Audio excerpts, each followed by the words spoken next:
Hello students, welcome back.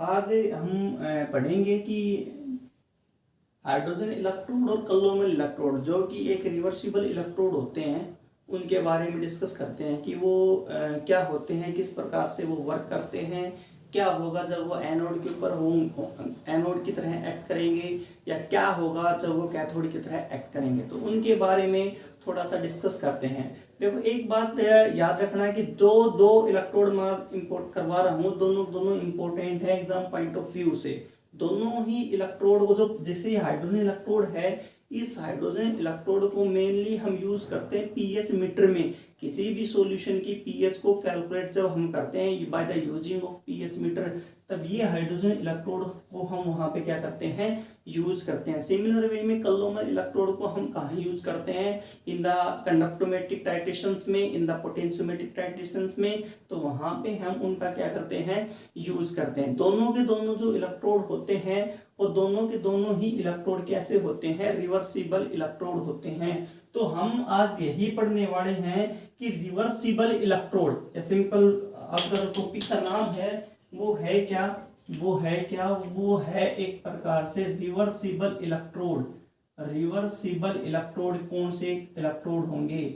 तो सबसे पहला एग्जाम्पल मैंने यहाँ पे क्या लिया है, that is the hydrogen electrode का एग्जाम्पल लिया है। हाइड्रोजन इलेक्ट्रोड का एग्जाम्पल लिया है, यानी लिखता हूँ एग्जाम्पल किसका है, हाइड्रोजन इलेक्ट्रोड है। हाइड्रोजन इलेक्ट्रोड है। देखो, यदि मान लो ये जो इलेक्ट्रोड है, ये जो हाइड्रोजन इलेक्ट्रोड है, ये वर्क यदि करता है, एक्ट एज बिहेव करता है एज ए एनोड की तरह, जैसे कि मैंने यहाँ पे लिख भी रखा है, यदि ये वर्क करता है एनोड की तरह, तो इसमें होगा क्या, पूरा सिस्टमेटिक डायग्राम आपके सामने है।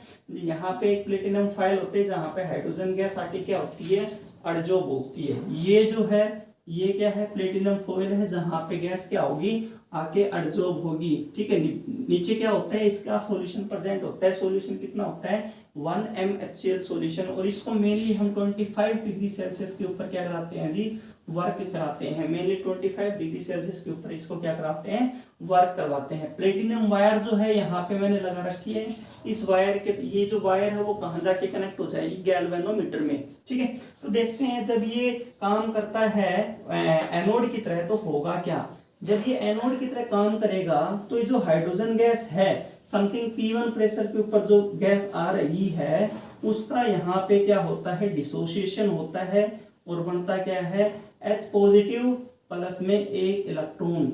यानी कि ये वो रिएक्शन है। कहने का मतलब ये है, यहाँ पे हाइड्रोजन गैस का, हाइड्रोजन मॉलिक्यूल का यहाँ पे क्या होता है, ऑक्सीडेशन होता है। ऑक्सीडेशन होता है। ऐसा नहीं कि हमेशा ऑक्सीडेशन ही होता रहेगा, कभी ऐसा नहीं होगा कि डिपेंड करेगा नेक्स्ट जो भी इलेक्ट्रोड है उसका रिडक्शन पोटेंशियल कितना है। ये जो हम सारी बातें हैं भाई, मान लो एक ये इलेक्ट्रोड है, एक ये इलेक्ट्रोड है, इसका x reduction potential, standard reduction potential इसका वाई है। एक्स ज्यादा होगा तो किसका काम करेगा, वाई ज्यादा होगा तो किसका काम करेगा।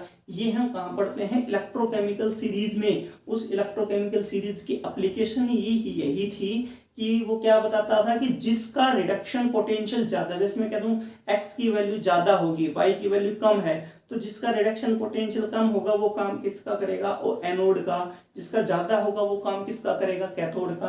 तो यहाँ पे हाइड्रोजन एनोड का काम कब करेगा, जब जो साइड में जो भी इलेक्ट्रोड लगा होगा उस इलेक्ट्रोड का रिडक्शन पोटेंशियल हाइड्रोजन से ज्यादा हो, तब तो हाइड्रोजन का क्या होगा, यहाँ पे ऑक्सीडेशन। अदरवाइज हाइड्रोजन का क्या होता है, रिडक्शन कब होगा हाइड्रोजन का, जैसे यहाँ पे act as a cathode. Cathode का एक्ट कब करेगा, जब हाइड्रोजन जो मॉलिक्यूल है उस हाइड्रोजन मॉलिक्यूल का यहाँ पे क्या हो जाए, रिडक्शन हो जाए। यानी कि रिडक्शन कैसे, जो सॉल्यूशन में जो H पॉजिटिव आयन है ये इलेक्ट्रॉन्स को एक्सेप्ट करके हाइड्रोजन गैस का क्या कर दें, इवोल्यूशन कर दें। हाइड्रोजन गैस का क्या कर दें, इवोल्यूशन हो जाए वहां पे। तो एनोड का काम कब करेगा, कैथोड का काम कब करेगा, ये हम पढ़ेंगे। एक नया वीडियो बनाएंगे जहां हम देखते हैं कि इलेक्ट्रोकेमिकल सीरीज क्या होती है, उसके क्या क्या बेनिफिट्स हैं, क्या क्या उसकी एप्लीकेशंस हैं, वहां पे है। अभी फिलहाल के लिए आप ये मान के चलो कि हाइड्रोजन इलेक्ट्रोड एनोड का काम कब करेगा, जब किसी भी मेटल का जो रिडक्शन पोटेंशियल है वो हाइड्रोजन से ज्यादा यदि है तो हाइड्रोजन काम करेगा एनोड का और वो मेटल काम करेगा किसका, कैथोड का। बट हाइड्रोजन कैथोड का काम कब करेगा, जब इसके साथ कोई मेटल ऐसा कनेक्ट हो जहां पे उस मेटल का रिडक्शन पोटेंशियल हाइड्रोजन से कम हो। तो मेटल का तो होगा ऑक्सीडेशन और हाइड्रोजन का क्या होगा, रिडक्शन। मेरे पास एक एग्जांपल है, बहुत ही फेमस एग्जांपल, मैं आपको लिखता हूं, आई होप ये बातें समझ में आ गई होंगी। एक इलेक्ट्रोकेमिकल सेल का एग्जांपल लिखते हैं जिसमें एक साइड तो हम लेते हैं हाइड्रोजन इलेक्ट्रोड और दूसरी साइड हम लेंगे क्या, हम लेंगे यहाँ पे दूसरी साइड ये हम लेते हैं कॉपर इलेक्ट्रोड। ठीक है, मैं क्या बनाता हूँ, हाइड्रोजन और कॉपर इलेक्ट्रोड बनाता हूँ, हाइड्रोजन और कॉपर इलेक्ट्रोड भाई साहब ये होता है, ये मैंने यहाँ पे कॉपर इलेक्ट्रोड लगा दिया है जी, ये लो, ये है क्या है, कॉपर है। कॉपर में क्या भरा होता है जी, कॉपर सल्फेट का सॉल्यूशन भरा होता है। यहाँ ये है क्या, 1m कॉपर सल्फेट का सॉल्यूशन होता है यहाँ पे। ठीक है, 1m कॉपर सल्फेट का सॉल्यूशन। यहाँ दोनों के दोनों किससे कनेक्ट होते हैं, गैल्वेनोमीटर से। साथ में क्या कनेक्ट होता है, साथ में एक साल्ट ब्रिज होता है जो कि एक्सेस कंसंट्रेशन नहीं होने देता सॉल्यूशन के अंदर, क्योंकि जब वर्क करता है इलेक्ट्रोकेमिकल सेल तो उसमें ions, positive ion, negative ion की कंसंट्रेशन क्या हो जाती है, बढ़ने लग जाती है। ठीक है, एनोडिक कंपार्टमेंट में पॉजिटिव आयन की कंसंट्रेशन बढ़ने लग जाती है, नेगेटिव मतलब कैथोड वाले कंपार्टमेंट में किसकी कंसंट्रेशन बढ़ने लग जाती है, वो बढ़ने लग जाती है नेगेटिव आयन की कंसंट्रेशन। साल्ट ब्रिज यहाँ पे लगा रखा है, साल्ट ब्रिज के अंदर होता क्या है, क्या प्रेजेंट होता है, यहाँ पे इनर्ट इलेक्ट्रोलाइट प्रेजेंट होता है। ये साल्ट ब्रिज क्या करता है, एक्सेस कंसंट्रेशन को न्यूट्रलाइज करता है। अगर इस पूरे सेल का मैं सिस्टमेटिक रिप्रेजेंटेशन यदि करूं, इस सेल की रिप्रेजेंटेशन, ये एक इलेक्ट्रोकेमिकल सेल है और यदि मेरे को इस सेल की रिप्रेजेंटेशन करनी है तो उसके लिए एक फॉर्मूला होता है, पहले ऑक्सीडेशन लिखना, देन साल्ट ब्रिज का सिंबल, देन वहां पे क्या लिखना, रिडक्शन लिखना। तो अगर यहाँ पे मैं लिखूं तो वो कैसे लिखा जाएगा, लिखता हूँ ऑक्सीडेशन, पहले लिखते हैं जी ऑक्सीडेशन, रिप्रेजेंटेशन। ऑक्सीडेशन में क्या होगा, जो हाइड्रोजन मॉलिक्यूल है P1 प्रेशर के ऊपर वो डिसोशिएट किस में होगा, H पॉजिटिव आयन में, जिसकी कंसंट्रेशन कितनी है, 1m कंसंट्रेशन। अब क्वेश्चन ये है कि हाइड्रोजन क्या डायरेक्टली आ रहा है, नहीं भाई डायरेक्टली नहीं आ रहा। हाइड्रोजन गैस किस कहाँ आके एडजॉर्ब हो रहा है, that is the platinum electrode के ऊपर आके पहले एडजॉर्ब होगा, उसके बाद हाइड्रोजन क्या करेगा, अपने इलेक्ट्रॉन को लॉस करेगा। तो यहाँ पे हमने क्या लगा दिया जी, प्लेटिनम इलेक्ट्रोड। देन किसका सिंबल जी, साल्ट ब्रिज का सिंबल, ये लो जी साल्ट ब्रिज का सिंबल लगा देंगे, कोई बात नहीं है। फिर साथ में क्या है, कॉपर है, that is the copper 2 positive जो आयन है जिसकी कंसंट्रेशन 1m है, वो कन्वर्ट किसमें हो रहा है, कॉपर में, यानी कि सॉलिड फॉर्मेट में। कहने का मतलब क्या है, जब ये रिएक्शन काम करेगी, ध्यान से देखना, जब ये रिएक्शन काम करेगी तो होगा क्या, हाइड्रोजन जो है यहाँ पे, हाइड्रोजन जो है यहाँ इन दिस केस, ये जो हाइड्रोजन जो है, ये हाइड्रोजन अपने इलेक्ट्रॉन क्या कर रहा है, लॉस। H पॉजिटिव की कंसंट्रेशन इस बीकर नंबर 1 में क्या हो जाएगी, बढ़ जाएगी। इलेक्ट्रॉन कहाँ जाएगा, कॉपर वायर, इससे प्लेटिनम वायर के थ्रू कहाँ जाएगा, कॉपर इलेक्ट्रोड में। कॉपर में कहाँ है आयन, ये रहा जी, कॉपर 2 पॉजिटिव आयन प्रेजेंट है। ये इनकमिंग नेगेटिव चार्ज को, इनकमिंग इलेक्ट्रॉन को एक्सेप्ट करके यहाँ पे क्या कर देगा जी, डिपोजिशन होता रहेगा, जिसके कारण जो कॉपर इलेक्ट्रोड का मास है वो कंटिन्यूसली बढ़ेगा। साथ साथ कॉपर 2 पॉजिटिव आयन की कंसंट्रेशन यहाँ पे क्या हो जाएगी, घट जाएगी। क्योंकि हो क्या रहा है, कैथोड के ऊपर क्या हो रहा है, एट कैथोड के ऊपर क्या हो रहा है, कैथोड के ऊपर ये हो रहा है कि कॉपर जो है 2 पॉजिटिव 2 इलेक्ट्रॉन को एक्सेप्ट करके क्या बना रहा है जी, कॉपर बना रहा है। और एनोड के ऊपर क्या हो रहा है, एनोड के ऊपर हाइड्रोजन गैस जो है P1 प्रेशर के ऊपर ये इसमें डिसोसिएट हो रही है, H पॉजिटिव, और इलेक्ट्रॉन के अंदर क्या हो रही है, डिसोसिएट हो रही है। ठीक है, तो एनोड और कैथोड पे हमने देख लिया कि एनोड पे क्या रिएक्शन होती है, कैथोड पे क्या रिएक्शन होती है। जब आप लोग देखोगे कि एनोडिक कंपार्टमेंट में पॉजिटिव की कंसंट्रेशन कंटिन्यूसली बढ़ने लग जाएगी और कैथोडिक कंपार्टमेंट में सल्फेट आयन जो होगा, ये जो सल्फेट आयन, क्योंकि कॉपर 2 पॉजिटिव घट रहा है, इट मींस यहाँ पे किसकी कंसंट्रेशन बढ़ेगी, सल्फेट 2 नेगेटिव आयन की कंसंट्रेशन यहाँ पे क्या होने लग जाएगी, इंक्रीज होने लग जाएगी। तो इस सल्फेट आयन की कंसंट्रेशन को न्यूट्रलाइज कौन करेगा, that is the salt debris. Salt debris में कोई इनर्ट इलेक्ट्रोलाइट प्रेजेंट होगा, फॉर एग्जांपल मान लो मेरे पास KCl सॉल्यूशन प्रेजेंट है, KCl, तो यहाँ से यहाँ नेगेटिव चार्ज की कंसंट्रेशन ज्यादा है, यहाँ पे सल्फेट 2 नेगेटिव आयन की कंसंट्रेशन ज्यादा है, तो होगा क्या,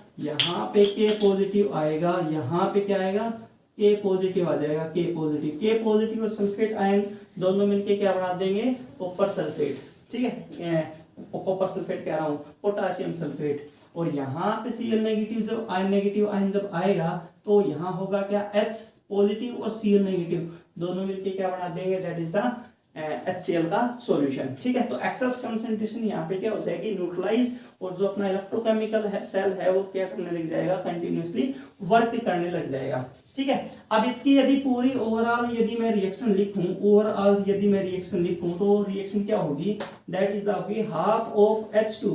हाफ ऑफ H2 की रिएक्शन हमने किसके साथ करवाई है, कॉपर सल्फेट के साथ करवाई है, यानी कि कॉपर 2 पॉजिटिव आयन के साथ, ठीक है। और किसका फॉर्मेशन हुआ है, यहाँ पे किसका फॉर्मेशन हुआ है, यहाँ पे फॉर्मेशन हुआ है कॉपर प्लस में H2SO4 का, कॉपर प्लस में H2SO4 का यहाँ पे क्या होगा जी, फॉर्मेशन होगा।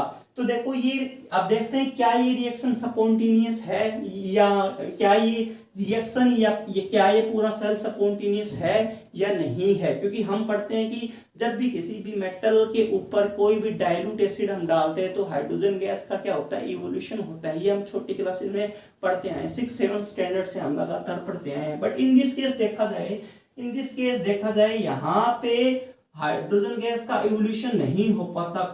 कॉपर मेटल के ऊपर यदि मैं HCl सॉल्यूशन को डालता हूं या H2SO4 सॉल्यूशन को ऐड कर दूं तो वहां पे हाइड्रोजन गैस का इवोल्यूशन नहीं हो पाता। उसका रीजन यहाँ से निकल के आता है, या फिर हम इसको फर्दर हम किसमें पढ़ेंगे, इलेक्ट्रोकेमिकल सीरीज जब आएगी, जब हम वहां पे पढ़ेंगे, डिस्कस करेंगे कि वहां पे कैसे क्या होता है।